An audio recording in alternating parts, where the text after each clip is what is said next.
अस्सलाम वालेकुम, मेरा नाम है सदस मिर्ज़ा और आप देख रहे हैं प्रोग्राम इख्तलाफ। हफ्ते के दिन एक अफसोसनाक वाक़या पेश आया जिसके अंदर दहशतगर्दों ने एक बारूद से भरी गाड़ी जो है वो एक चेक पोस्ट से टकराई, जिसके नतीजे में हमारे 7 फ़ौजी जवान जो हैं वो शहीद हो गए। एक अफसोसनाक वाक़या था। ज़ाहिर सी बात है, वो सरहदों पर जागते हैं तो हम अपने घरों में चैन की नींद सोते हैं, और ये सिर्फ़ एक मुहावरा नहीं, ये हकीकत भी है। इस नतीजे में एक लेफ्टिनेंट कर्नल हमारे जो हैं वो एक शहीद हुए, उसमें एक कैप्टन भी तिलगंग से उनका ताल्लुक़ था, वो भी इसमें शहादत उनको नोश फरमाई उन्होंने। एक अफसोसनाक वाक़या है, ज़ाहिर सी बात है तमाम पाकिस्तानी इसमें सोगवार हैं और अपनी पाक फ़ौज के साथ शाना बशाना खड़े हैं। ऐसे वाक़यात की रोकथाम के लिए पाक फ़ौज की जानिब से इक़दामात भी किए जा रहे हैं, और आज कुछ कार्रवाइयाँ भी की गई हैं पाक फ़ौज की जानिब से। शुमाली वज़ीरिस्तान के अंदर ही कुछ दहशतगर्दों के ठिकानों को निशाना बनाया गया, जिसके अंदर एक सीनियर कमांडर दहशतगर्दों के, उनके समेत 8 अफराद जो हैं वो हलाक हो गए। तो ये तमाम तर चीज़ें पाकिस्तान के अंदर जारी हैं, लेकिन बहुत सारी चीज़ें इससे जुड़ी हुई हैं जिसके ऊपर बात करना बहुत ज़रूरी है। इसके लिए हमने दावत दिया है। हमारे साथ डिफेंस एनालिस्ट अली अनवार साहब मौजूद हैं, और हमारे साथ एक और डिफेंस एनालिस्ट हमारे साथ जुड़े होंगे, ब्रिगेडियर रिटायर्ड बाबर साहब। सबसे पहले हम बात करेंगे अली अनवार साहब से। अली अनवार साहब, बहुत बहुत शुक्रिया आपका, आपने प्रोग्राम को ज्वाइन किया। सर, ये दहशतगर्दी का एक अफसोसनाक वाक़या पेश आया जिसमें हमारे 7 जवानों ने शहादत नोश फरमाई। सर, क्या कहेंगे इस वाक़ये के बाद, और क्या पैगाम देंगे तमाम तर सियासी क़ुव्वतों को और पाकिस्तानी कौम को, और ख़ास तौर इस इन कुर्बानियों को आप किस तरीके से देखते हैं? जी, शुक्रिया सदस्य मिर्ज़ा साहब, आपका बहुत शुक्रिया मुझे लाइन पे लेने के लिए। ये बहुत दिल हिला देने वाला वाक़या था और बड़ा ही अफ़सोसनाक वाक़या पेश आया। हुँ। मीर अली में हमारे 7 शहीद जो जवान शहीद हुए, बीच में एक लेफ्टिनेंट कर्नल साहब थे, फिर एक कैप्टन साहब थे, तो जी। और बाकी जवान थे जो अपने बॉर्डरों पे तैनात होते हैं, अपने माँओं के बच्चे होते हैं वो भी, और आके हमारी हिफाज़तें करते हैं। और मेरा ख़्याल है कि जी इसका मुँह तोड़ जवाब देना चाहिए, और जो हमारी पाक फ़ौज ने फिर दिया भी उसका। बिल्कुल। और 6 दहशतगर्द भी मारे गए। आज भी कुछ हुआ, इस पे भी उन्होंने आज भी कोई आज भी कार्रवाई की बिल्कुल है। 9 आज भी उन्होंने नौ दहशतगर्द दहशतगर्द, जी मारे, बिल्कुल, है ना? सरबराह समेत। रसीद की है उनको जी। और ये है कि हमें दूसरी बात ये है कि हमें इसमें ये देखना चाहिए कि जो ये ऐसे वाकयात हो रहे हैं, इसका हमें मजाक नहीं उड़ाना चाहिए। हुँ। इसकी जो बेहुरमती की गई है शहीदों की, वो बहुत ही सोशल मीडिया पे वो मैं देखा भी, बड़ा मुझे देख के दिल खून के आंसू रोया कि यार ये क्या, ऐसे हमें अपने शहीदों के लिए ये चीजें करनी बिल्कुल जेब नहीं देती हैं।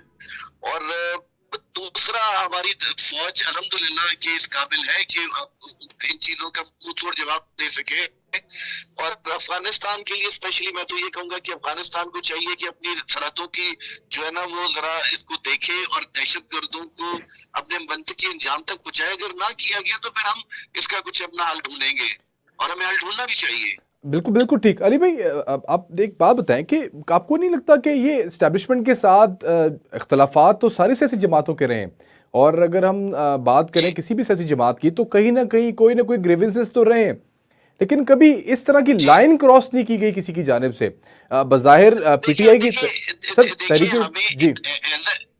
मैं आपको बताऊं, जी, जी। कोई भी हमारे दुश्मन भी अगर कोई इस दुनिया से चला जाता है तो हम उसका भी नहीं तकद्दुस पामाल करते। तो ये जो है ये बड़ा दिल हिला देने वाली चीज थी, ये भी जो हुई है। मुझे वाकई इस चीज का बड़ा अफसोस हुआ कि सोशल मीडिया पे शहीदों की बेहुरमती करना और मजाक उड़ाना, तो हुँ। ये बहुत बुरी बात है। इस चीज को वी डोंट बाय दिस, कि ना हम पाकिस्तानी कौम ये इस चीज को पसंद करते हैं, और ना हमें ये ऐसी चीजें करनी चाहिए। सर, ज़ाहिर-सी बात है, कोई ज़हन-साज़ी तो कहीं से की जा रही है, तो इस पे हुकूमत को क्या एक्शन लेना चाहिए? चाहे 9 मई का वाक़या हो, उसमें ज़ाहिर-सी बात है कई हज़ार लोग जो देखिए गिरफ्तार हैं इस वक़्त। देखिए, इस पे सबसे पहले हमें सोशल मीडिया पे कंट्रोल लेकर आना चाहिए। हुँ। कोई इसकी ऐसी कोई बॉडी बननी चाहिए कि जो इस तरह की चीजों की रोकथाम करे। जैसे हुँ। हमारा सेंसर बोर्ड है, आईएसपीआर है, इस तरह हमारे इधर भी कोई सोशल मीडिया की भी कोई रेगुलरिटी अथॉरिटी होनी चाहिए जो हुँ। इसको देखे और कोई इसको कंट्रोल करे। तो सर ये जो अकाउंट्स एक्टिव अकाउंट्स हैं, कुछ मुल्क से बाहर भी हैं, कुछ मुल्क के अंदर भी हैं। चले मुल्क के अंदर वालों का तो आप कुछ ना कुछ सद्देबाप कर सकते हैं, लेकिन जो बाहर अकाउंट्स बैठे हुए हैं उनको आप फिर प्रॉपर तरीके से नोटिफाई किया जाए उन कंपनीज़ को कि आप इन अकाउंट्स को जो है वो बंद करें, ताकि ये जो मलाइन कर रहे हैं, पाक फौज के खिलाफ प्रोपेगेंडा कर रहे हैं, तो फिर इसको आप कहते हैं कि वजारत खारजा के हवाले से भी इसको जो है ना इस मामले को उठाना चाहिए। जी बिल्कुल उठाना चाहिए। देखिए इस चीज का बहुत सा फायदा हम्म। दुश्मन ममालिक ले रही हैं। हम्म। हमारे जो दुश्मन ममालिक हैं वो इस चीज का भरपूर फायदा उठा रहे हैं। हम्म। और मुझे पता है, क्योंकि हमें सुनने में ऐसी चीजें आई हैं कि बहुत सी साइट्स इंडिया से भी चल रही हैं। तो इसकी रोकथाम करनी चाहिए, इसको कंट्रोल करना चाहिए। और मैंने आपको कहा कि देख के मतलब इसकी कोई है ही नहीं है ये तो। सोशल मीडिया तो एक बिल्कुल वो खुला सांड है कि जाओ जिस तरह मर्जी चला जाता है। तो इसलिए इसको कंट्रोल करना चाहिए, मैं जहाँ तक समझता लेकिन हूँ सर इसमें। ये जो और ये हमारे इदारों को भी चाहिए कि जी इस पे मतलब कि नजर रखें और इन चीजों को देखें। ISPR है जो है उनको भी चाहिए कि ISPR बड़ा कंट्रोल रखती भी है और वो मजीद इस पे कंट्रोल करें। बिल्कुल, पीटीए की जानिब से भी काफ़ी इकदाम किए जाते हैं, साइट्स को बंद भी कर दिया जाता है। आप देखें एक्स जो एक प्लेटफॉर्म है उसको भी बंद कर दिया गया है, जुज़वी तौर पर बंद किया गया, पाकिस्तान ने मुकम्मल तौर पर उसको बंद नहीं किया। लेकिन सर एक बड़ा अहम सवाल है, इसके पीछे मकासद क्या हो सकते हैं? जो एक ख़ास ऐसी जमात की जानिब से 9 मई के वाक़े की जो मुलविस रही है, बाद में उसके बाद जैसे उनके बहुत सारे नुमा हैं उन्होंने एक्सेप्ट भी किया है कि हाँ जिन अकाउंट्स से पाक फ़ौज के शोहदा की तौहीन की गई है वो पीटीआई के अकाउंट्स हैं। तो ये तो एक एतराफ़ जुर्म है, लेकिन इसके पीछे मकासद क्या हो सकते हैं? बज़ाहिर कुछ सियासी जमात हैं, पार्लियामेंट का हिस्सा हैं, वोट लेते हैं, एक उनकी सूबे में हुकूमत भी है, तो फिर इस तरह के वाक़यात इनके पीछे क्या मकासद ज़ाहिर करते हैं? देखिए ये चाहे अपनी सियासी जमातें हो पाकिस्तान की, चाहे ये दुश्मन ममालिक हो, हम्म। हमें इस चीज को कंट्रोल करना चाहिए। हम्म। ठीक है जी, पहली बात तो ये है कि इसको कंट्रोल किया जाए। हम्म। और ये हमारा मैंने आपको कहा कि हमारे एजेंसी ऐसी ऐसी हमारे ऐसे इदारे हैं जो कंट्रोल कर सकते हैं। हम्म। हमारा ISPR मैंने आपको पहले भी कहा कि ऐसा है, इतना जबरदस्त इदारा है कि वो कंट्रोल कर सकते, तो उसको कंट्रोल करना चाहिए इसको। और दूसरी बात ये कि मुल्क ये चीजें जो है ये मुल्क का अमन व अमान खराब करने के लिए चीजें की जा रही हैं, ताकि इस मुल्क का जो कर रहे हैं चाहे दुश्मन वाले के चाहे हमारी अपनी सियासी पार्टी है, वो जाहिर बात है कि इस मुल्क का अमन खराब करना चाहती है। फिर तो सर आप ख़ास तौर पे जो एक इंटरनेशनल अफेयर्स के हवाले से जो मामलात हैं कि जिस तरह कुछ दहशतगर्द हमारे मतलूब दहशतगर्द थे वो ईरान के अंदर छुपे हुए थे, उनको भी पाक फ़ौज ने वहाँ पे जाकर उनको ठिकाने लगाया, उस मुल्क में जाके कार्रवाई की। अभी अफ़गानिस्तान के हवाले से भी बातचीत की जा रही है। बहुत दफ़ा अफ़गानिस्तान की हुकूमत को कह चुके हैं कि आपके सरहद पार से जो है वो दहशतगर्द पाकिस्तान में आके कार्रवाइयाँ करते हैं, आप उनके खिलाफ ठोस कार्रवाइयाँ नहीं कर रहे। तो फिर जाहिर सी बात है पाक फौज को भी वहाँ पे जाके बॉर्डर पार जाके फिर कार्रवाइयाँ करनी पड़ेंगी। इससे फिर कोई इंटरनेशनल रिलेशंस के ऊपर भी कोई फ़र्क पड़ेगा? लेकिन आप समझते हैं कि इस वक्त की ज़रूरत है ये? देखिए इंटरनेशनल तो ये पड़ेगा, फर्क तो पड़ेगा, लेकिन सबसे पहले हमने अपनी सलामती देखनी है। हम अपनी सलामती हमारी सबसे पहले है, हमारी कौम की सलामती सबसे पहले है। ठीक है, तो हमें ये देखना चाहिए कि हमारी सलामती, हमें इंटरनेशनली भी इस पे आवाज उठानी चाहिए कि ये देखें जो ये दहशतगर्द आ रहे हैं कहाँ से आ रहे हैं। इनको चाहिए कि अफगानिस्तान को बाकी जो ममालिक वो अफगानिस्तान पे जोर डालें और इनकी बॉर्डर्स को सिक्योर करवाएं। और अगर ये नहीं करते तो फिर सारी बात है कि हमें अपनी सिक्योरिटी में ये सब कुछ करना पड़ेगा। अपनी सिक्योरिटी देखिए, ये तो इस्लाम भी कहता है कि अपनी हिफाजत खुद करें आप। तो मेरा ख्याल है कि हमें करनी चाहिए अपनी हिफाजत। और सर काफ़ी लंबी एक जंग जारी है वज़ीरिस्तान के अगर इलाके की बात की जाए, अफगानिस्तान के मुहल्लिका तमाम बॉर्डर्स की अगर बात की जाए, आप क्या समझते हैं कि आने वाले वक्त के अंदर क्या मज़ीद कार्रवाइयाँ तेज़ की जाएंगी, बॉर्डर पार भी कार्रवाइयाँ की जाएंगी और दहशतगर्दों को चुन चुन के जो है वो ठिकाने लगाया जाएगा? जी लगाना चाहिए, बिल्कुल ये लगाना चाहिए, अदरवाइज हम सिक्योर नहीं होंगे। अभी तक तो ये बॉर्डर पे हैं, उसके बाद ये शहरों तक पहुंचेंगे। तो हमें चाहिए कि इसको जितना भी हो इसको कंट्रोल करें। कर रही है वो रोकने का, वो बेचारे लेकिन खुद शहीद हो जाते हैं और आवाम को बचाते हैं। तो मेरा ख्याल है कि ये खराज तस्लीम मुझे, मैं तो फौज को खराज तस्लीम पेश करूंगा कि वो बेचारे खुद मर जाते हैं और हमारे बचाते हैं।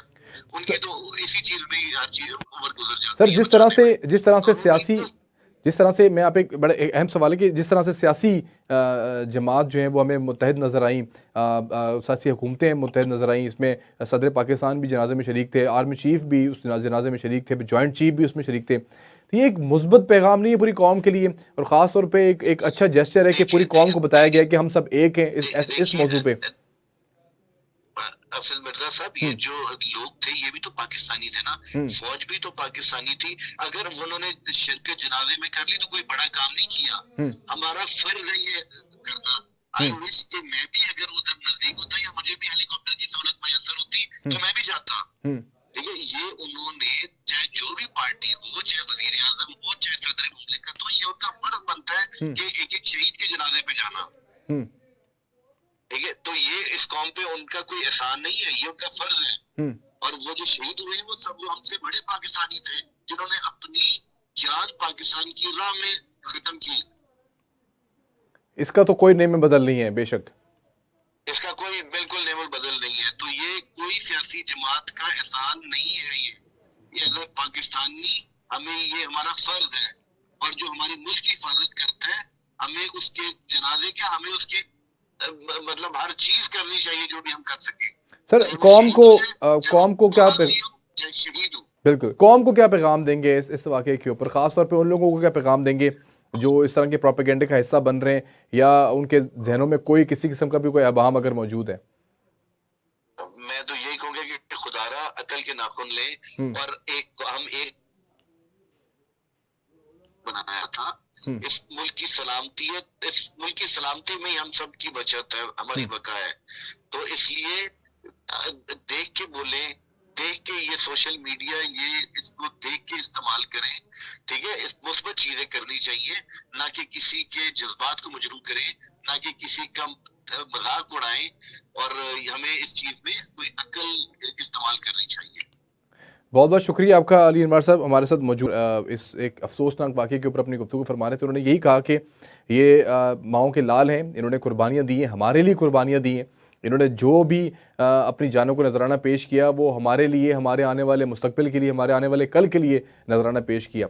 जो भी बॉर्डर्स के ऊपर हमारे जवान इस वक्त मौजूद हैं, मैं यहाँ पर सिर्फ एक बात कहूँगा कि हमें उनकी जितनी सपोर्ट अगर हम करें, मेरे ख्याल से वो कम है। इस वक्त जितने भी जवान इस वक्त जाग रहे हैं, इस वक्त रातों को ड्यूटीज़ दे रहे हैं, दहशतगर्दों के आगे दीवार बने हुए हैं, यही दहशतगर्द अगर पाकिस्तान में दाखिल हो जाते हैं या किसी शहर में दाखिल हो जाते हैं, वहाँ पे किसी खुदकुश धमाके से अपने आप को उड़ा लेते हैं, और बज़ाहिर सी बात है आपका कोई अज़ीज़ या मेरा कोई अज़ीज़ उसके अंदर अगर शहीद हो जाता है, तो हम उस वक्त फिर किसको किसको कहेंगे, किसकी सिक्योरिटी की बात करेंगे, किस किस इदारे की तरफ देखेंगे? यही वो लोग हैं, यही वो हमारे असासे हैं, यही हमारे वो इदारे हैं जो पाकिस्तान को आने वाले तमाम दहशतगर्दी के वाक़यात से बचाते हैं। बहुत बहुत शुक्रिया अली अनवर साहब, आप हमारे साथ मौजूद हैं। यहाँ पे हमारे साथ ब्रिगेडियर अली साहब, बाबर अली साहब भी हमारे साथ मौजूद हैं, उनको भी हम यहाँ पे लाइन पे लेंगे। यहाँ पे हम एक छोटी सी ब्रेक लेते हैं। ब्रेक के बाद हम दोबारा आपके पास हाजिर होंगे और बाबर साहब को यहाँ पर ज्वाइन करेंगे इस केंद्र इस ट्रांसमिशन में, और आपसे गुफ्तगू करेंगे बाबर साहब से। बहुत शुक्रिया।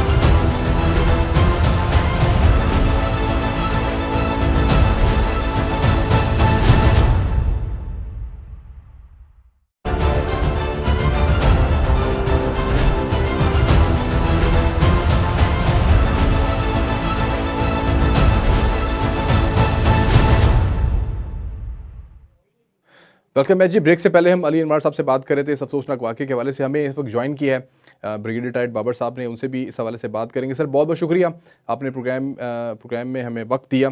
सर ये बताएं सबसे पहले तो ये इस तरह के जो ये बड़ा अफसोसनाक वाक़े जिसमें हमारे 7 जवान शहीद हुए हैं, इसकी रोकथाम के लिए डेफिनेटली बहुत सारे इकदाम पहले भी अफगानिस्तान को करने के लिए कहा गया था कि बॉर्डर पार से दहशतगर्द आते हैं और हमारे सरहदी इलाकों के अंदर कार्रवाइयाँ करके जाते हैं। लेकिन अब जाहिर सी बात है, अभी स्पोक्स पर्सन जो हैं फॉरेन अफेयर्स के, उनकी तरफ से भी एक स्टेटमेंट जारी कर दी गई है कि अफगानिस्तान के कुछ इलाकों के अंदर पाक फ़ौज ने जो है वो दहशतगर्दों के ठिकानों को दहशतगर्दी के जो ठिकाने जहाँ से दहशतगर्दी के वाक़यात पाकिस्तान के अंदर होते थे उनको निशाना बनाया है और तकरीबन 9 दहशतगर्द जो हैं इसमें जो हैं वो हलाक हो गए। तो सर इस हवाले से क्या आप कहेंगे, क्या ये काम जो है अफ़गानिस्तान गवर्नमेंट की तरफ से नहीं किया जा रहा था, इस वजह से मजबूरन पाकिस्तान को ये काम करना पड़ा? जाहिर सी बात है, जिस तरह ईरान के अंदर भी पहले दहशतगर्दी की जो ठिकाने थे उनको निशाना बनाया गया था, अफ़गानिस्तान के अंदर भी ये काम किया गया है। इससे इससे क्या मुस्बत असरात जो हैं वो आप समझते हैं कि सामने आएंगे, या इस तरह के मज़ीद वाक़यात भी हमें करने पड़ेंगे? अब पाकिस्तान को बॉर्डर पार जाके दहशतगर्दों को जो है वो ठिकाना बनाना पड़ेगा? जी। असल में आपको हम सबको पता है कि पाकिस्तान की गवर्नमेंट बहुत देर से अफगान इंटरिम गवर्नमेंट को हम्म। बारहा याद दहानी कराती गई है, उनको याद कराते रहे हम उनकी रिस्पॉन्सिबिलिटीज के बारे में कि आपके इलाके से पाकिस्तान में लोग आके ऑपरेट करते हैं और उसके नतीजे में हमारे मासूम शहरी जो है बहुत बड़ी तादाद में लोगों ने अपनी जानों से हाथ गंवाए और पाकिस्तान में इमलाक को नुकसान पहुंचा है।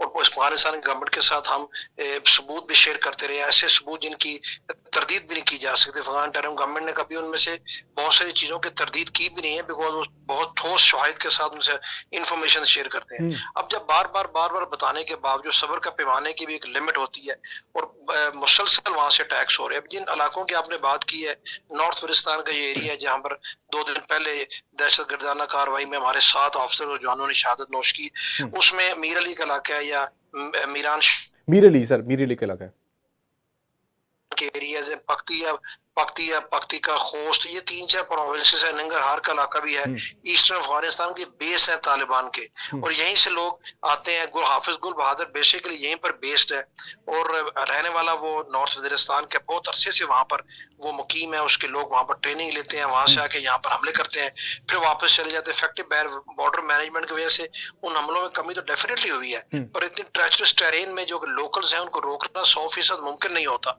और अफगानिस्तान गवर्नमेंट को टारगेट्स इंडिकेट किए गए हैं कि इन जगहों पे ये लोग मुकीम है, उनको आजादी है, पूरी आने जाने की नकल हमल की आजादी है, वो ट्रेनिंग ले रहे हैं, उनको हर किस्म की लॉजिस्टिक सपोर्ट पहुंच रही है, फिर भी वो अफगानिस्तान गवर्नमेंट कुछ नहीं करेगी। तो Pakistan is justified. I think हमें बहुत पहले शायद ये कर देना चाहिए था, बिकॉज कब तक आप रिस्ट्रेन शो करेंगे। और आज डेफिनेटली फिर पाकिस्तान ने, अगर फॉरेन ऑफिस ने भी कंफर्म किया है, एंगेज किया, और हमारी कैपेबिलिटी से तो इंशाल्लाह अल्हम्दुलिल्लाह किसी को डाउट नहीं है, बिकॉज हमने 2 महीने पहले ईरान के मामले में दुनिया को करके दिखाया। तो अगर किसी को ये भूल है कि जी हम इसलिए अफगानिस्तान को बार बार बताते रहे हैं कि हम शायद केपेबल नहीं है, तो आई थिंक वो आज किसी के शकूक भी दूर हो जाने चाहिए। और आइंदा अगर ऐसी हरकत होगी तो डेफिनेटली अभी किसी किस्म का कोई इसमें सब्र या बर्दाश्त अभी खत्म हो चुकी है। अभी अफगानिस्तान वाली साइड से अगर पाकिस्तान में आके इस तरह के हमले होंगे तो they will be taken to task. This is very very clear, और मैसेज आज बहुत क्लियर गया है, और इसके नतीजे में आपने देख लिया कि वहां पर फिर लोग मारे भी गए हैं, और डेफिनेटली कैजुअलिटीज उनकी ज्यादा होंगी, बिकॉज हमारे पास स्पेसिफाइड टारगेट्स हैं और ये लोग यहीं से गए हुए हैं। और कोलेटरल डैमेज का तो सवाल ही पैदा नहीं होता, बिकॉज कोलेटरल डैमेज तो सूरत में होता है जब आपने एरियल टारगेट एंगेज करने होते हैं। हमने तो स्पेसिफिक टारगेट्स एंगेज किए हैं, और पहले जो उसकी तो जितनी भी मजम्मत की जाए कम है, और इस तरह की चीजों को कोई भी बर्दाश्त नहीं कर सकता। तो मेरा ख्याल हमारी ग्राउंड फोर्सेज और एयर फोर्स, तमाम वो लोग जिन्होंने जो ऑपरेशंस में जिन्होंने हिस्सा लिया, वो तमाम खराज तहसीन के मुस्तहिक हैं, और पूरी नेशन को पूरा यकीन होना चाहिए अपनी आर्म फोर्सेज के ऊपर कि अभी कम से कम इसके बाद एटलीस्ट ये नहीं हो सकता कि कोई आए, अटैक करे, वापस चला जाए और हम सिर्फ मजम्मत करते चले जाए या उनको उनकी जिम्मेदारियों का एहसास दिलाते चले जाए। अभी I think enough is enough. Sir, Afghan interim government की जानिब से भी ये कहा गया था कि हमारे पास कैपेबिलिटीज़ नहीं है इन दहशतगर्दों के, इन दहशत को ठिकाना लगाने के लिए, लेकिन आप समझते हैं कि अब शायद उनको कोई लूप में ले लिया गया होगा इन तमाम तर इस तरह की जो कार्रवाइयों के हवाले से, या आप समझते हैं कि अभी आने वाले वक्त के अंदर मज़ीद इसमें किसी किस्म की कोई, जिस तरह अभी जो अफगान इंटरिम गवर्नमेंट के जो फॉरेन मिनिस्टर उनकी पाकिस्तान के फॉरेन मिनिस्टर के साथ भी फ़ोन पर बात हुई थी, मुबारकबाद उन्होंने पेश की थी उनको, तो आप समझते हैं कि इसके ऊपर भी कोई ना कोई लाहेमल तय कर दिया गया होगा, या आने वाले वक्त के अंदर मज़ीद इस तरह की कार्रवाइयाँ करी जाएँ, और अगर ठोस इकदाम किए जाएँ इस हवाले से, जाहिर सी बात है वंस फॉर ऑल इसको जो है इस तरह तमाम तरह वाक़यात को रोकने के लिए इसका कला कमा करने की ज़रूरत तो है पाकिस्तान को भी। तो आप समझते हैं कि आने वाले वक्त के अंदर बाकायदा कोई किसी किस्म की कोऑर्डिनेशन के साथ भी ये मामला हो सकते हैं?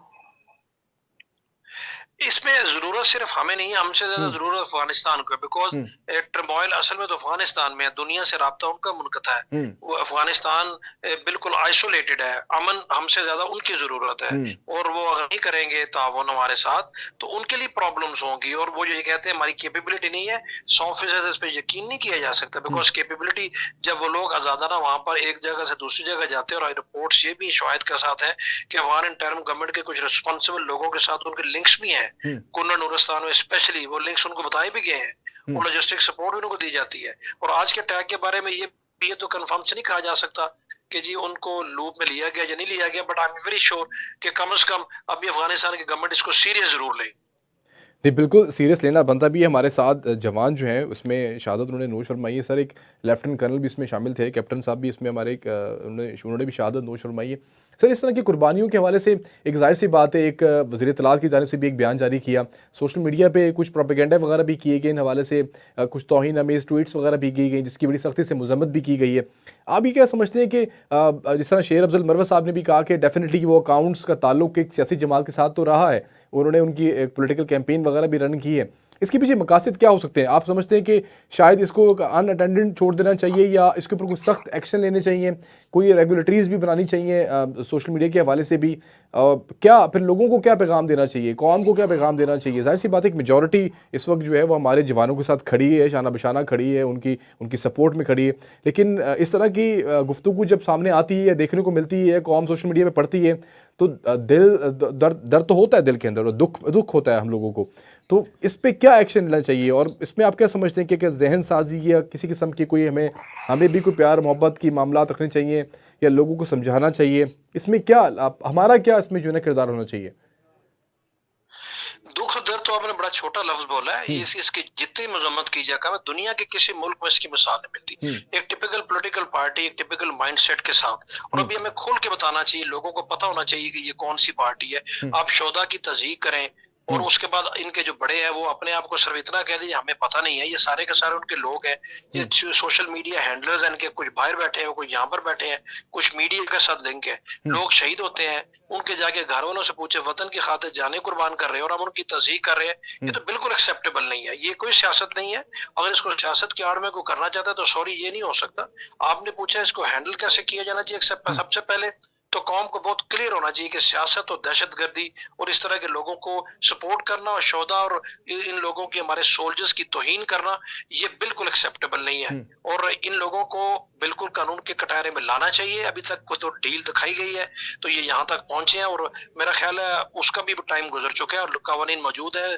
इसमें हमारे साइबर क्राइम के तहत भी आप उनको ट्रायल कर सकते हैं, अदरवाइज भी कानून मौजूद है, सिर्फ उनको इम्प्लीमेंट करने की बात है, और इम्प्लीमेंट करना चाहिए। और जहां तक जेन साजी का ताल्लुक है, बिल्कुल कौम की, नेशन की मुसलसल पूरे मीडिया को, गवर्नमेंट को, सिविल सोसाइटी को, सबको मिलके जेन साजी करना चाहिए कि बाखुदा इन चीजों से अपने आप को दूर रखें। ये कोई सियासत नहीं है। अगर आप अपना सियासी एजेंडा आगे लेके जाना चाहते हैं तो उसका मतलब ये नहीं है कि फौज को गालियां दें, और ये गालियों के बाद देखें ना किस तरीके से वो लोग जो मुल्क की खातिर जाने दे रहे हैं, वो शहीद हो रहे हैं, उनके शोधा की आप तौहीन करें, उनके घर वालों को क्या क्या बीतती होगी। ये कोई आसान काम है, अपनी जान का नजराना को कुर्बान कर रहा है, और इन्हीं की वजह से पाकिस्तान आज कायम दायम अल्हम्दुलिल्लाह, पाकिस्तान आगे बढ़ रहा है। इन लोगों ने रोका हुआ है इन दहशतगर्दों को, और आप बजाय के उनकी सपोर्ट करें, आप उनको उल्टा उनका मजाक उड़ा रहे हैं। मुझे कोई सेकंड एग्जांपल दुनिया में बता दे कहीं पर, कि अगर कहीं पर ऐसा कभी हुआ हो तो वो स्टेट 2 मिनट में इस तरह के लोगों का कलाकामा कर देगी। और मेरा ख्याल we have to be very very strict on this, और गवर्नमेंट को भी इसके ऊपर बिल्कुल इन लोगों को करार वाकई सजा देनी चाहिए, इनको कानून के कटहरे में लाना चाहिए, और दुनिया को बताना चाहिए, ताकि आइंदा ये हरकत रुके। अगर ये नहीं करेंगे तो ये सिलसिला जो बहुत अरसे से जारी है, अनअबेटेड जारी है, ये तो फिर चलता रहेगा। इस तरीके से तो लोग फिर, हमारी फोर्सेस डीमोटिवेट होती हैं, उनको फिर ज़ाहिर डीमोरलाइज होते हैं। आल्दो कौम की एक बहुत बड़ी अक्सरियत जो है फौज की और हमारे जवानों अफसरों के साथ है, बट ये चंद लोग जो होते हैं, ये जब सोशल मीडिया पे आके और इस तरह के ट्वीट्स करते हैं और इस तरह के पैगाम देते हैं, डेफिनेटली उसका नेगेटिव इम्पैक्ट और इफेक्ट तो होता है। उसको रोकना गवर्नमेंट की जिम्मेदारी है। वेरी श्योर कि जो इलेक्टेड गवर्नमेंट पैगाम अभी जाएगा कि नो मोर, बिकॉज ये तो मेरे नजदीक दहशत गर्दी से बड़ा जुर्म है कि अगर आप दहशत गर्दों के हौसले बढ़ा रहे हैं और वो लोग जो उनके खिलाफ लड़ रहे हैं उनको डिमोरलाइज आप कर रहे हैं। और सर आप क्या समझते हैं कि इस तरह के जो वाकयात होते हैं, ख़ास तौर पे जो हमारे साथ जवानों ने जो अपनी जान की कुर्बानियाँ दी हैं इस कौम के लिए, इस कौम के मुस्तकबिल के लिए, ये कितना बड़ा आप समझते हैं कि ख़तरा हो सकता था कि पाकिस्तान के लिए? और इस तरह के बहुत सारे ऐसे वाक़यात हैं, बल्कि न्यूट्रलाइज़ किया जाता है बहुत सारे टारगेट्स को भी इन बॉर्डर एरियाज़ के अंदर। आप समझते हैं कि कितनी बड़ी-बड़ी कामयाबी हमें हासिल हो चुकी हैं और इससे बेसिकली पाकिस्तान पे क्या इम्पैक्ट पड़ता है? मतलब आपको पता है कि सर हम बहुत अरसे से मुल्क जो है वो दहशतगर्दी के बड़े वाक़यात से बचा हुआ है अल्हम्दुलिल्लाह। और जिस तरह हम पहले एक दहशतगर्दी की लहर से हम गुजर चुके हैं, लेकिन अब अगर हम आगे अपनी बात करें तो काफ़ी हद तक, हम बहुत हद तक जो है, मैं अगर समझता हूँ कि शायद 90% से ज़्यादा हम लोग इस लानत के ऊपर काबू पा चुके हैं। आप क्या समझते हैं इस तरह की जो वाक़यात की, जो जवान हमारे बॉर्डर्स के ऊपर अपनी जानों को नजराना पेश करते हैं, इससे हम कितने बड़े-बड़े टारगेट्स या कितनी बड़ी तबाहियों से जो है ना हम बच जाते हैं? इस पे हम आप क्या कहेंगे? जी, इसमें कोई शक नहीं। और हम तो बहुत लंबा सफर हमने तय किया, 2 दहाइयों से ज्यादा हुँ, हो गए। दहशतगर्दी के खिलाफ इतनी लंबी और इतनी कामयाब जंग दुनिया के किसी कौम और फौज ने नहीं लड़ी। हमने बिल्कुल।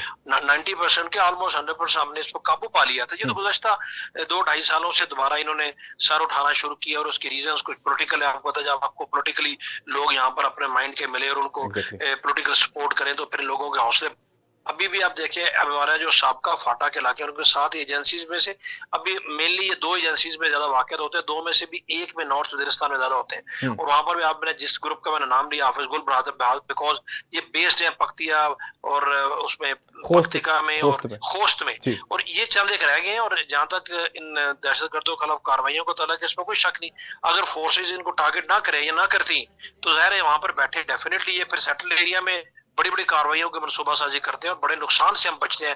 डेली की बुनियाद पर जो इंटेलिजेंस बेस्ड ऑपरेशंस हो रहे हैं, हुँ, जिसमें बहुत बड़ी तादाद में लोग मारे जा रहे हैं, दहशतगर्द, चाहे वो बलोचिस्तान हो या हमारा केपीके के इलाके हो, इवन सेटल एरिया में भी, हुँ, वो तो लोगों को पता ही नहीं चलता। सैकड़ों वाकया तो होने से पहले अनर्थ हो जाते हैं और लोगों को दे टेकन टू टास्क। चंद एक जो हो जाते हैं वो सबको नजर आते हैं। तो फोर्सेज और इंटेलिजेंस एजेंसीज ये तो मतलब जिस जो काम कर रही हैं, ये हमारे रियल हुँ, हीरोज हैं। आप बिल्कुल। देखें, दुनिया में इसकी मिसाल नहीं मिलती। बार बार ये कहता हूँ, कोई सेकंड एग्जांपल दे के मुझे दिखाए, तो इन पे तो हमें फख्र है। इनकी वजह से हमारा मुल्क जो है ना, वो आज काफी हद तक अमन अमान का यहाँ पर हमने इंश्योर कर दिया हुआ है। ये चंद कुछ लोग हैं और रीजन हम सबको पता है। और अफगानिस्तान से वो आते हैं, अदरवाइज देखें सब लोग भाग गए। अमेरिका यहाँ से भाग गया, नेटो फोर्सेज भाग गई, सब अपना जान छुड़ा के भाग गया। आखिर इन दहशतगर्दों को रोका तो किसने रोका? पाकिस्तान और पाकिस्तान की फौज ने, पाकिस्तान की और फ़ौज ने, पाकिस्तान बिल्कुल, की अवाम ने रोका फौज के साथ बिल्कुल। मिलके। और तो किसी ने रोका ही नहीं। अगर हम भी ना रोकते, हम सिर्फ अपना दफा नहीं कर रहे, हम दुनिया के खित्ते के अमन के लिए हम काम कर रहे हैं, और खित्ते को दुनिया को बहुत बड़ी तबाही से हम बचा रहे हैं। दुनिया को रियलाइज करना चाहिए, और हम ये लोग बताने की कोशिश करते हैं कि आपका काम हम कर रहे हैं। अल्हम्दुलिल्लाह, हम तो क्वाइट केपेबल हैं अपना दफा करने, और हमने साबित किया है। अभी जब अफगानिस्तान में जाके इनको हम टारगेट कर रहे हैं, तो बेसिकली इन सेंचुरीज को खत्म करेंगे, तो कल को खित्ते और दुनिया के अमन के लिए ये जो खतरा बन सकते हैं वो नहीं बनेंगे। तो इसलिए पूरी दुनिया को हमें सपोर्ट करना चाहिए, और अफगान इंटर्म गवर्नमेंट को अपनी जिम्मेदारी निभानी चाहिए। आज भी पाकिस्तान सबसे बड़ा उनका सपोर्टर है दुनिया में। उनकी वाहिद वॉइस आज भी पाकिस्तान है, बावजूद इसके कि उनकी तरफ से हमारी सलामती पे बार बार हमले होते हैं। उनको इस चीज को समझना चाहिए। जितनी जल्दी बिल्कुल। समझेंगे उनके लिए बेहतर है। अदरवाइज हमने जो भी करना है, जो हम क्या करेंगे, आज हमने क्लियरली बता दिया। सर ज़ाहिर-सी बात है, बहुत बड़ी-बड़ी कामयाबियाँ, आपने सही कहा कि ऐसी कोई मिसाल मौजूद नहीं है कि 70,000 जानों को नज़राना पेश करने के बावजूद आप देखें कि किस तरीके से हमने कामयाबियाँ हासिल की हैं। कोई एक मिसाल पूरी दुनिया में नहीं मिलती कि इतना बड़ा नुकसान उठाने के बाद आप उसमें कामयाबी हासिल करें और बाकायदा उसको जड़ से ख़त्म करने की फिर कामयाबी हमें हासिल हुई है इस हवाले से। लेकिन सर बहुत सारी चीज़ें ऐसी हैं, इसके अंदर डिस्कस करना ज़रूरी है कि 9 मई का वाक़या होता है, ज़ाहिर-सी बात है हमें सामने लोग नज़र भी आते हैं। शोहदा की यादगारों को ज़ाहिर-सी बात है उनकी बेहरमती करते हुए भी लोग नज़र आते हैं। कोर कमांडर हाउस हो या जीएचक्यू हो या बाकी फ़ौजी तनसीबात हो, उसके ऊपर हमला करते हुए भी लोग नज़र आते हैं। गिरफ्तार भी होते हैं लोग। लेकिन एक शिकायत अभी भी मौजूद है कि अभी तक किसी के खिलाफ कोई ठोस कार्रवाई नहीं की गई। सज़ाओं का अमल तक अभी तक शुरू नहीं हो सका। इसमें आप क्या समझते हैं कि कोई हमें प्रोसिक्यूशन के अंदर आप समझते हैं कि कुछ कमी है, या आप समझते हैं कि कहीं कमी कोताही रह गई है किसी किस्म की, या कुछ संजीदगी हुकूमतों की जानिब से नहीं दिखाई जा रही है? इसमें असल में क्या रुकावट क्या है? अगर आप समझते हैं कि इनका अगर जितने भी लोग हैं इनका अगर सही तरीके से अगर ट्रायल हो जाए और उनको सज़ाएँ और मनतकी इंजाम तक ये तमाम तर चीज़ें अगर पहुँच जाएँ, तो कौम को भी काफ़ी हद तक सुकून सर इसमें आ जाएगा। आपने बिल्कुल कहा सही। 9 मई के जो हुँ, मुजरिम हैं, जब तक उनको कैफे किरदार तक नहीं बचाएंगे, कानून हुँ, के कंटेल में नहीं लाएंगे, उस वक्त आके क्लियर मैसेज नहीं जाएगा। हुँ, और मैं आपके पास इत्तेफाक करता हूँ, इतना अरसा गुजरने के बावजूद अभी तक वो उस तरीके से नहीं हो सका। हुँ, उसमें शायद 2-3 रीजंस है। हुँ, एक रीजन तो ये है कि जाहिर है अदालतों की तरफ से जो हमारी मिलिट्री कोर्ट्स थी उनके ऊपर स्टे आ गया और उनको काम करने से रोका गया, अदरवाइज काम कहाँ से कहाँ पहुंच गया होता है। उसके अलावा एक दूसरी चीज ये है कि ये लोग एक सियासी लिबादा उड़ के बैठे हुए हैं, ये सियासत के नाम पर ये सब कुछ करते हैं। जब इनको पकड़े तो ये कहते हैं हमारे साथ सियासी तौर पर ज्यादती हो रही है, हमें विक्टिमाइज किया जा रहा है। इनके इस बार social media handlers foreign capitals में बैठ के मुल्क को बदनाम करते हैं, फौज को बदनाम करते हैं, फौज के सिपहसालार को बदनाम करते हैं और फिर दुनिया में पाकिस्तान की सुबकी का बायस बनते हैं। वो थोड़ी सी रीजन हो सकती है कि पॉलिटिकल गवर्नमेंट्स जो होती हैं थोड़ी सी कॉशियस हो जाती हैं, अदरवाइज और कोई रीजन नहीं। और मेरा ख्याल है हमें सियासत और इन चीजों को अलग करना चाहिए। 9 मई के वाकयात, अगर उनमें कुछ लोग ऐसे मुलविस हैं और डेफिनेटली हैं जो सियासत भी करते हैं, तो सॉरी सियासत ये नहीं होती और इस तरीके से सियासत की इजाजत नहीं दी जा सकती। उन लोगों को कानून के कटहरे में लाना बहुत जरूरी है ताकि दूसरों को सबक जाए। अदरवाइज फिर आपके पास में इत्तेफाक करता हूँ, फिर वही कल को जाके लोगों को कहेंगे देखे जी हमारे खिलाफ कोई सबूत नहीं था। बट आई थिंक इसके ऊपर पेशरफ्त अभी हो रही है और उम्मीद की जानी चाहिए कि आइंदा आने वाले दिनों और हफ्तों में इसके ऊपर प्रोसेस तेज होगा और इस पे there is nothing going back on it. और ये इसका सियासत से कोई तरीका है, इसको सियासत का नाम देते रहे। ये कोई पॉलिटिकल सोच नहीं है, ये दहशतगर्दी है, ये मुल्क दुश्मनी है और इसका कला कमा करना बहुत जरूरी है। और कौम को भी ये बात समझनी चाहिए कि इन लोगों को हमने स्पेस नहीं देनी। अगर इनको स्पेस देंगे तो कल को ईवानों में घुस के, जैसे इनमें से कुछ लोग अभी ईवानों में बाय डिफॉल्ट आगे हुए हैं और वहां पर जो वो हरकतें कर रहे हैं सब उनको देख रहे हैं और फिर वहां पर जाके अगेन जमहूरियत की पनाह ले लेना या शख्सी आज़ादी की, आज़ादी राय की पनाह ले लेना, वो इश्यूज आते हैं। बट इन चीजों के ऊपर दुनिया की कोई स्टेट कॉम्प्रोमाइज नहीं करती। ये कोई जमहूरियत नहीं है, कोई शख्सी आज़ादी नहीं है, आज़ादी राय नहीं है। मुल्क और रियासत के खिलाफ, अदालों के खिलाफ जब हमलावर होगा तो उसको फिर कानून के कटारे में लाना पड़ेगा, लाना चाहिए, तभी चीजें ठीक हो। सर एक एक एक एक्सक्यूज भी तो पेश किया जाता है ना कि एस्टैब्लिशमेंट के साथ बड़े इख्तलाफात बाकी सियासी जमातों के भी रहे हैं, जो भी इस वक्त हुकूमत के अंदर बैठे हुए हैं उनकी भी शायद इख्तलाफात रहे हों, लेकिन एक वैलिड पॉइंट नहीं है कि इख्तलाफात तो शायद सबके रहे हों, लेकिन हर बंदे की एक लाइन रही है, हर एक पार्टी की लाइन रही है और इस एक लाइन तक उन्होंने तनकीद की होगी या उनके इख्तलाफात रहे होंगे, लेकिन ये मामला तो किसी और तरफ ही निकल चुका है। इसके पीछे आप समझते हैं कि ऊपर कोई बड़े मकासद हैं या आप समझते हैं कि पाकिस्तान को डिस्टेबलाइज करने के लिए कोशिश की जा रही है या कोई बैरूनी ममालिक की तरफ से भी कोई फंड फराहम किए जा रहे हैं? जाहिर सी बात है हमारा दुश्मन है, हमारे भारत हमारे एक बहुत बड़ा दुश्मन है, उसकी हमेशा कार्रवाइयाँ रही हैं, सबूत के साथ हम लोगों ने पकड़ा है, पूरी दुनिया के अंदर हमने उजागर की चीज़ों को। इस तरह के मामला को कुलभूषण यादव हो या आप जिस तरह के और वाक़यात भी हैं दहशतगर्दी के बड़े बड़े वाक़यात हैं जिसमें बाकायदा सबूत हमने पूरी दुनिया को फराहम भी किए गए।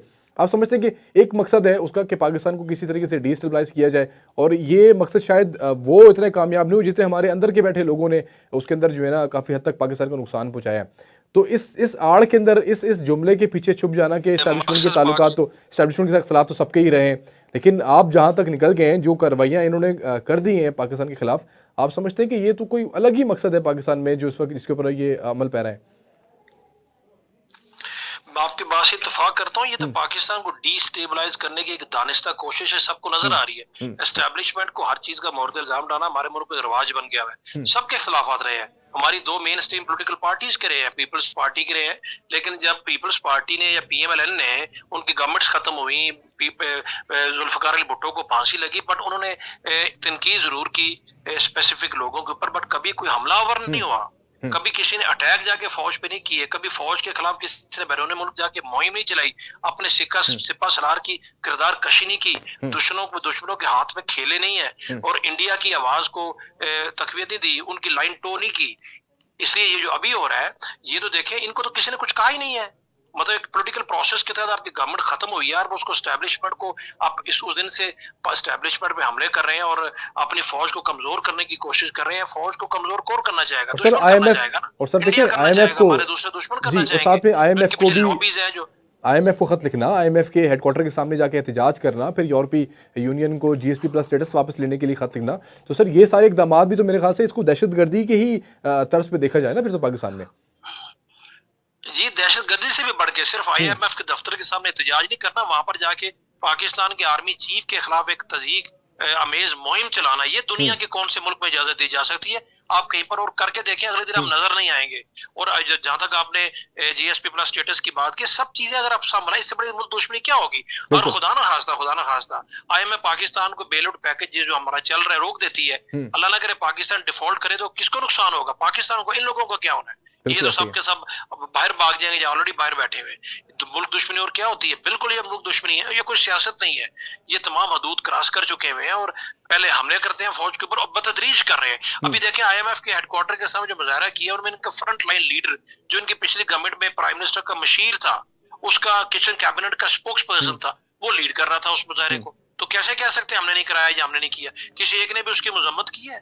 तो ये जानबूझ के प्लान करके सब कुछ होता है। और ये आप देख लें कि इसके सुख चीजें जा रही हैं, तो कौम को भी ये समझना चाहिए। और अगर आप अपनी फौज को, दारों को इस तरीके से आप उनको विक्टिमाइज करेंगे, स्कैंडलाइज करेंगे, रहना तो आपने इसी मुल्क के अंदर है। बिल्कुल बिल्कुल बिल्कुल बिल्कुल तो कैसे चलेगा? बिल्कुल आंखें सबकी खुलनी चाहिए। और बिल्कुल मेरा ख्याल है कि एनफ इज एनफ। अभी इसके खिलाफ एक बड़ा श्योर फुटेड एक्शन लेने की बहुत सख्त जरूरत है। और कोई ये जमहूरियत नहीं है और कोई बहुत बहुत शुक्रिया आपका ब्रिगेडियर साहब, आपने अपना वक्त दिया, कीमती वक्त दिया आपने, और बहुत जामे गुफ्तगू उन्होंने प्रोग्राम के अंदर की। उन्होंने जिस तरीके से सारे टॉपिक्स को कवर किया, दहशतगर्दी के वाक़यात की रोकथाम के लिए जो कार्रवाइयाँ की जा रही हैं उसको सराहा। और उन्होंने कहा कि काम बहुत पहले हो जाना चाहिए था। ख़ासतौर पर जो अहम बात उन्होंने की, उन्होंने कहा अफगानिस्तान के अंदर जो ये कार्रवाई की गई है दहशतगर्दी की ठिकाना, दहशतगर्दों के ठिकानों को जो उड़ाया गया है, उनके खिलाफ कार्रवाई की, का काम बहुत पहले हो जाना चाहिए था। मैं यहाँ पे डेफिनेटली एक बात करूँ कि आप कहेंगे कि लेम एक्सक्यूज़ पेश करती है वो जमात तहरीक इंसाफ की बात कर रहा हूँ मैं। वो कहते हैं कि क्योंकि सियासी इस्तेहकाम पाकिस्तान के अंदर नहीं, इसलिए तमाम तर इदारे, तमाम तर ममालिक पाकिस्तान के साथ ताल्लुक़ तोड़ दें और उनके साथ किसी किस्म का कोई लेन देन ना रखें। वो ये इसकी प्ली लेते हैं, वो ये लेम एक्सक्यूज़ पेश करते हैं कि शायद हमारे यहाँ मुल्क में सियासी इस्तेहकाम नहीं है। तो मैं सिर्फ एक छोटी सी एग्जांपल पेश करूँगा यहाँ पर कि इस वक्त बरतानिया की जानिब से रूस पर यह इल्ज़ाम लगाया गया कि रूस के अंदर जो इंतखाबात हुए उसके अंदर धांधली की गई है और हम उस गवर्नमेंट को नहीं मानते। तो क्या रूस के साथ तमाम तर ममालिक जो हैं, या चाइना है या सऊदी अरब है, ये तमाम तर लोग ताल्लुकात तोड़ देंगे? इस तरीके से अगर जो बाइडन की बात करें, अगर जो बाइडन भी जिस तरह सदर मुंतखब हुए तो डोनाल्ड ट्रंप की तरफ जाने से बहुत संगीन इल्ज़ाम लगाए गए उनके ऊपर कि आप जो है वो धांधली करके जो है इस मुल्क के सदर मुंतखब हुए। इस तरह हम अपने पड़ोसी मुल्क की बात करें, अगर हम बाकी ममालिक की बात करें, तो धांधली के इल्ज़ाम किस मुल्क में नहीं लगते? कोई एक ऐसा मुल्क बता दें जिसके अंदर अपोजिशन की जानिब से ये ना कहा गया हो कि ये फ्री एंड फेयर इलेक्शंस हुए। इस बेसिस को बना के अगर आप कौम को गुमराह करने की कोशिश करेंगे कि पाकिस्तान के अंदर सियासत से काम नहीं है, हम तो इसलिए बात कर रहे हैं कि आप किसी तरीके से किसी किस्म का कोई प्रोग्राम ना करें, IMF बेल आउट पैकेज ना दें, वर्ल्ड बैंक या आपका दीगर इदारे पाकिस्तान को कर्जा ना दें, या बाकी ममालिक पाकिस्तान के साथ उस वक्त तक ताल्लुकात को बहाल ना करें जब तक इस मुल्क में फ्री एंड फेयर इलेक्शंस या आपके सियासी से काम आ जाए। तो मेरे ख्याल से इस तरह कौम को बेवकूफ़ बनाना आप बंद करें। इस तरीके से कौम, हमारी कौम जो कम अज़ कम ये बहुत बाशऊर कौम है, ये बेवकूफ़ नहीं बनेगी। हम बात कर रहे थे पाकिस्तान के मुख्तलिफ हालात के हवाले से। यहाँ हम एक छोटा सा ब्रेक लेना है, ब्रेक के बाद इंशाअल्लाह ताला दोबारा हाजिर होंगे। तब तक हमें ब्रेक के लिए हम जा रहे हैं। आप देखते रहिए इख्तिलाफ।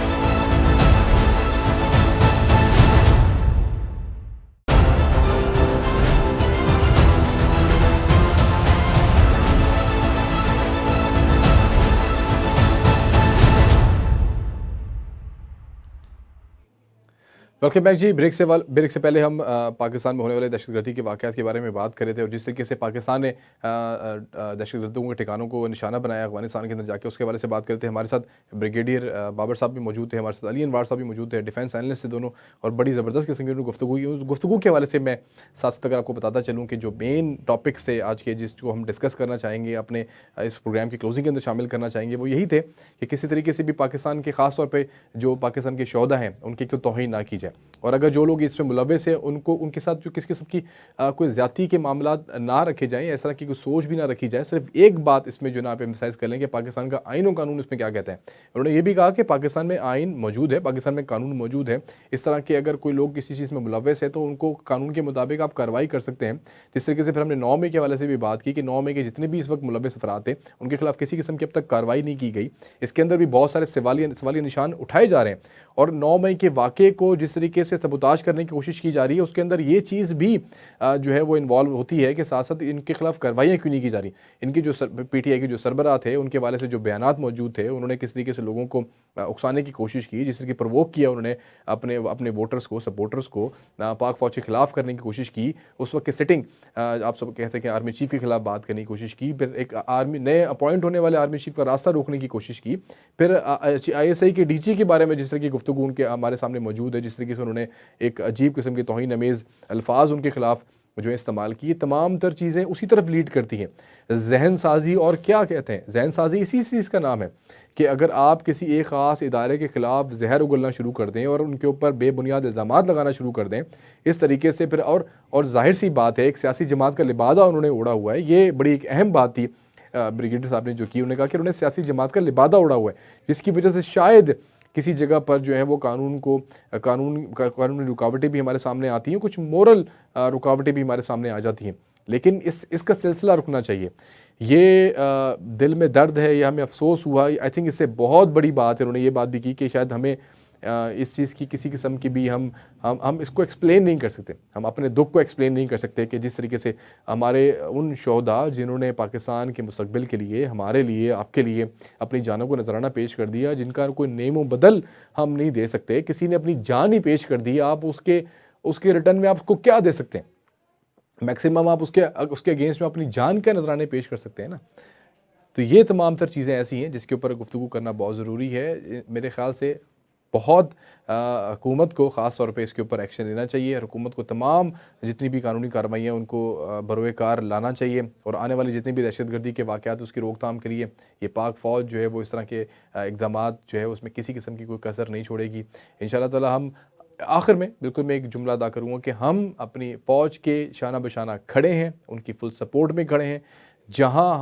जहाँ हमारी उनको ज़रूरत पड़ेगी, हम अपनी जानों को नजराना पेश करने के लिए भी पेश रहेंगे इंशाल्लाह। मैं था आपका होस्ट असद एस मिर्ज़ा, आप देख रहे थे प्रोग्राम इख्तिलाफ़, और अपनी कीमती राय से आगाह करती रहा करें। जितने भी आप लोग प्रोग्राम्स हैं देखते हैं, बड़े शौक़ से देखते हैं और अपनी कीमती राय से आगाह भी करते रहते हैं। मुझे दीजिए इजाज़त, आप देख रहे थे प्रोग्राम इख्तिलाफ़, देखते रहें।